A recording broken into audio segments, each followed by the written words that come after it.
Isa na namang recipe ang ating gustong ibahagi sa inyo. Napakasimpleng paraan ang pagluluto ng mixed gulay natin. Meron tayo ditong piniritong pork belly. Dito tayo kukuha ng ating oil. Magisa tayo ng onion, garlic, kamatis, mga sangkap na nagpapabango ng ating recipe na lulutuin.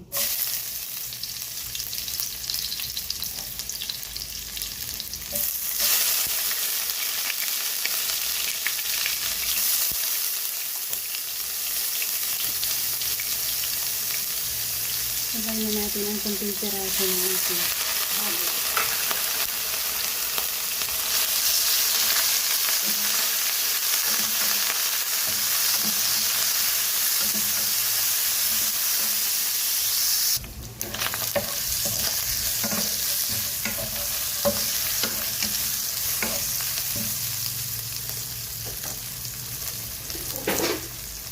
Lagyan natin ng tubig.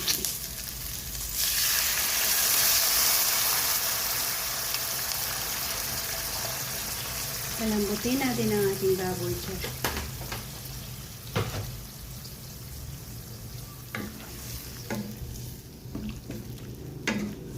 Lagyan natin yan ng oyster sauce.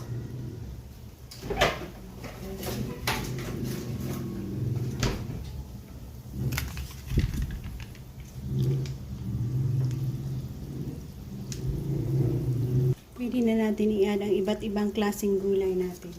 So, mayroon tayong kalabasa,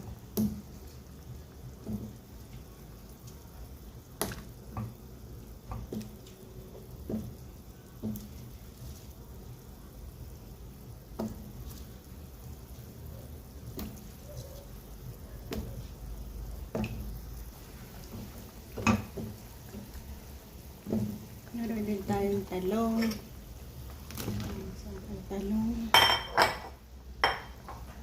ampalaya, sitaw,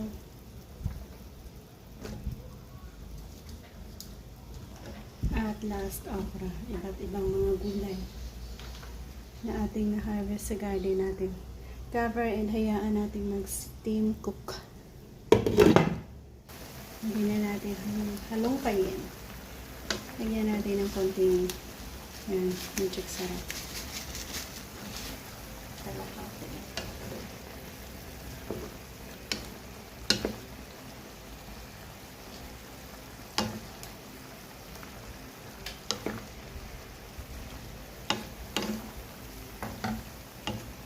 Easy lang nga.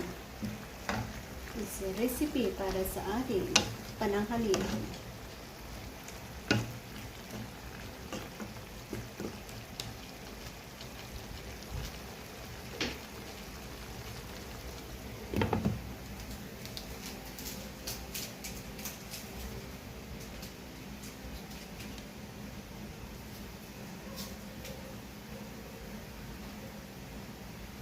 Last touch natin ang ating asin. So, meron tayo kaninang pinirito na pork belly.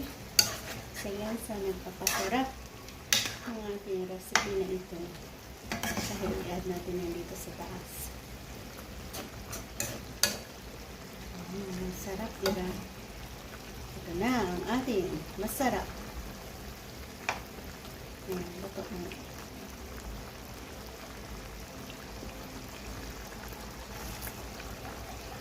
Sarap talaga, guys. I-add natin yung piniritong pork belly natin. Good morning and God bless, guys.